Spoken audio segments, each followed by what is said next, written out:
Hi hello friends, welcome to Annolli kitchen. ಇವತ್ತಿನ ವಿಡಿಯೋದಲ್ಲಿ Eid special sheer Kurma ಯಾವ ರೀತಿ ಮಾಡೋದಂತಂದೇಳಿ ತೋರಿಸ್ಕೊಡ್ತಾ ಇದ್ದೀನಿ. ಈ ರೆಸಿಪಿನ ತುಂಬ ಈಸಿಯಾಗಿ ಮಾಡ್ಕೋಬೋದು. ದಿಸ್ ಲೈಕ್ ಸೇಮ್ ನಮ್ಮ ಪಾಯಸ ಥರನೇ. ಒಂದು ಡಿಫ್ರೆನ್ಸ್ ಏನಂದರೆ ಇದರಲ್ಲಿ ಹಾಕುವಂಥ ಇಂಗ್ರೀಡಿಯೆಂಟ್ಸ್ ಅಷ್ಟೇ. ತುಂಬ ಈಸಿ ಪ್ರೋಸೆಸ್ನಲ್ಲಿ ಮಾಡಿ ತೋರಿಸಿದ್ದೀನಿ. ಸೊ ಬನ್ನಿ ಹಾಗಾದರೆ ಈ ರೆಸಿಪಿನ ಹೇಗೆ ಮಾಡೋದಂತಂದೇಳಿ ಒಂದು ಸಲ ಚೆಕ್ ಮಾಡೋಣ. ಮೊದಲಿಗೆ ನಾನಿಲ್ಲಿ ಈ ಶೀರ್ ಕುರ್ಮಾ ಮಾಡೋದಕ್ಕೆ ಡ್ರೈ ಫ್ರೂಟ್ಸ್ನ ನೆನೆಸಿಟ್ಕೊಳ್ತಾ ಇದ್ದೀನಿ. ಇವಾಗ ಒಂದು ಬೌಲ್ಗೆ ಒಂದು 7 ರಿಂದ 8 ಬಾದಾಮಿ, ಒಂದು 8 ಗೋಡಂಬಿ, ಒಂದು 10 ರಿಂದ 15 ಪಿಸ್ತಾ, ಒಂದು 3 ಡ್ರೈ ಖರ್ಜೂರ, 1 ಸ್ಪೂನ್ ಆಗೋಷ್ಟು ವಾಟರ್ ಮೆಲನ್ ಸೀಡ್ಸು, ಹಾಗೆಯೇ 1 ಸ್ಪೂನಷ್ಟು ಚಿರೋಂಜಿ ಸೀಡ್ಸು, 1 ಸ್ಪೂನಷ್ಟು ಒಣ ದ್ರಾಕ್ಷಿನ ತೊಗೊಂಡಿದ್ದೀನಿ. ದ್ರಾಕ್ಷಿನ ನಾನಿಲ್ಲಿ ನೆನೆಸಿಟ್ಕೊಳ್ತಾ ಇಲ್ಲ.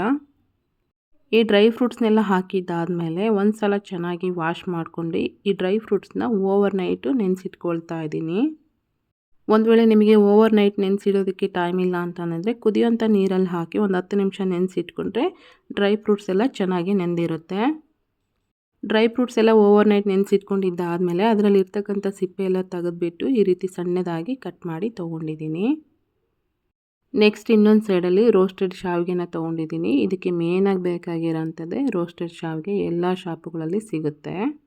ಅದನ್ನು ಈ ರೀತಿ ಮೀಡಿಯಮ್ ಸೈಜ್ಗೆ ಕಟ್ ಮಾಡಿಕೊಂಡು ಒಂದು ಪ್ಲೇಟಲ್ಲಿ ಹಾಕಿಟ್ಕೊಂಡಿದ್ದೀನಿ. ನೆಕ್ಸ್ಟ್ ಇವಾಗ ಒಂದು ಕಡಾಯಿಗೆ ಒಂದು 2 ರಿಂದ 3 ಸ್ಪೂನ್ ಆಗೋಷ್ಟು ತುಪ್ಪನ ಹಾಕಿ, ತುಪ್ಪ ಎಲ್ಲ ಚೆನ್ನಾಗಿ ಬಿಸಿ ಆದಮೇಲೆ ನಾವು ಕಟ್ ಮಾಡಿ ಇಟ್ಕೊಂಡಿರೋಂಥ ಡ್ರೈ ಫ್ರೂಟ್ಸ್ ಏನಿತ್ತಲ್ವ ಇದೇ ತುಪ್ಪದಲ್ಲಿ ಸೇರಿಸ್ಕೊಂಡು ಒಂದು 3 ರಿಂದ 4 ನಿಮಿಷ ಚೆನ್ನಾಗಿ ರೋಸ್ಟ್ ಮಾಡ್ಕೋಬೇಕು. ಈ ಡ್ರೈ ಫ್ರೂಟ್ಸ್ ಅನ್ನೋದು ಸ್ವಲ್ಪ ಕಲರ್ ಚೇಂಜ್ ಆಗಬೇಕು. ಒಂದು 3 ರಿಂದ 4 ನಿಮಿಷ ಚೆನ್ನಾಗಿ ರೋಸ್ಟ್ ಮಾಡ್ಕೊಂಡಿದ್ದಾದಮೇಲೆ ಇವನ್ನ ಒಂದು ಬೌಲ್ಗೆ ಸೈಡಿಗೆ ಎತ್ತಿಟ್ಕೊಳ್ತಾ ಇದ್ದೀನಿ. ನಿಮ್ಮ ಕಡೆ ಯಾವ ಡ್ರೈ ಫ್ರೂಟ್ಸ್ ಇರುತ್ತೋ ಅದನ್ನು ಹಾಕ್ಕೊಂಡು ಮಾಡ್ಕೋಬೋದು.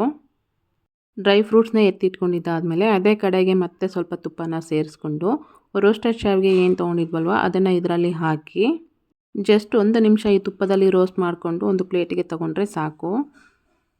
ಈಗ ಆಲ್ರೆಡಿ ಶಾವಿಗೆನೂ ಸಹ ರೋಸ್ಟ್ ಆಗಿರುತ್ತೆ. ಸೊ ಹಾಗಾಗಿ ಜಾಸ್ತಿ ರೋಸ್ಟ್ ಮಾಡಿಕೊಂಡ್ರೆ ಚೆನ್ನಾಗಾಗಲ್ಲ. ಶಾವಿಗೆನ ರೋಸ್ಟ್ ಮಾಡ್ಕೊಂಡು ಎತ್ತಿಟ್ಕೊಂಡಿದ್ದಾದಮೇಲೆ ಅದೇ ಕಡೆಗೆ 1-2 ಸ್ಪೂನಷ್ಟು ಸಕ್ಕರೆನ ಹಾಕಿ, ಸಕ್ಕರೆ ಸ್ವಲ್ಪ ಮೆಲ್ಟ್ ಆದಮೇಲೆ 1 ಲೀಟರ್ ಆಗೋಷ್ಟು ನಾನಿಲ್ಲಿ ಹಾಲನ್ನು ಸೇರಿಸ್ಕೊಳ್ತಾ ಇದ್ದೀನಿ. ಹಾಲಿನ ಜೊತೆಗೆ ಒಂದು ಚಿಟಿಕೆ ಆಗೋಷ್ಟು ಕೇಸರಿ ದಳನೂ ಸಹ ಸೇರಿಸ್ಕೊಂಡಿದ್ದೀನಿ.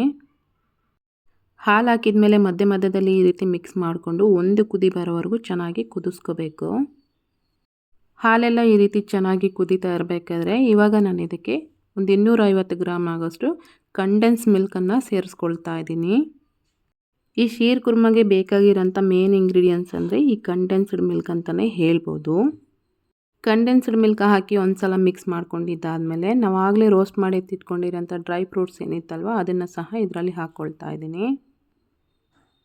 ಈ ಕಂಡೆನ್ಸ್ ಮಿಲ್ಕ್ ಬದಲಾಗಿ ಸಕ್ಕರೆ ಉಪಯೋಗಿಸ್ತೀವಂದ್ರೆ ಟೇಸ್ಟ್ ಅನ್ನೋದು ಅಷ್ಟೊಂದು ಚೆನ್ನಾಗಿ ಬರೋದಿಲ್ಲ. ಡ್ರೈ ಫ್ರೂಟ್ಸ್ ಹಾಕಿ ಒಂದು ಸಲ ಮಿಕ್ಸ್ ಮಾಡ್ಕೊಂಡಿದ್ದಾದಮೇಲೆ ರೋಸ್ಟ್ ಮಾಡಿ ಎತ್ತಿಟ್ಕೊಂಡಿರೋಂಥ ಡ್ರೈ ಶಾವಿಗೆ ಏನಿತ್ತಲ್ವ ಶಾವಿಗೆನೂ ಸಹ ಇದರಲ್ಲಿ ಹಾಕಿ ಜಸ್ಟ್ ಒಂದು 2 ರಿಂದ 3 ನಿಮಿಷ ಬೇಯಿಸ್ಕೊಂಡ್ರೆ ಸಾಕು. ಶಾವಿಗೆ ಎಲ್ಲ ಚೆನ್ನಾಗಿ ಬೆಂದಿರುತ್ತೆ. ಈಗ ಫೈನಲ್ ಆಗಿ ಸ್ವಲ್ಪ ಏಲಕ್ಕಿ ಪುಡಿನ ಹಾಕಿ ಜಸ್ಟ್ ಒನ್ಸ್ ಮಿಕ್ಸ್ ಮಾಡಿಕೊಂಡು ಒಂದು ಬೌಲ್ಗೆ ಸರ್ವ್ ಮಾಡಿಕೊಂಡ್ರೆ ಶೀರ್ ಕುರ್ಮಾ ಅನ್ನೋದು ರೆಡಿ ಆಯಿತು.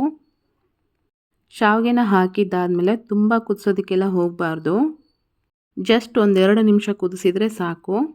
ಅದನ್ನು ತುಂಬ ಕುದಿಸೋದಕ್ಕೆಲ್ಲ ಹೋದರೆ ತುಂಬ ಗಟ್ಟಿ ಆಗಿಬಿಡುತ್ತೆ. ಗಟ್ಟಿ ಆಯಿತು ಅಂದರೆ ಅಷ್ಟೊಂದು ಚೆನ್ನಾಗಾಗಲ್ಲ. ಸೊ ನೋಡಿದ್ರಲ್ವ ಇವತ್ತಿನ ರೆಸಿಪಿ ಎಷ್ಟು ಈಸಿಯಾಗಿ ರೆಡಿ ಆಯಿತು ಅಂತ. ನೀವು ಮನೇಲಿ ಒಂದು ಸಲ ಟ್ರೈ ಮಾಡಿ. ಇವತ್ತಿನ ರೆಸಿಪಿ ಇಷ್ಟೇ. Thank you.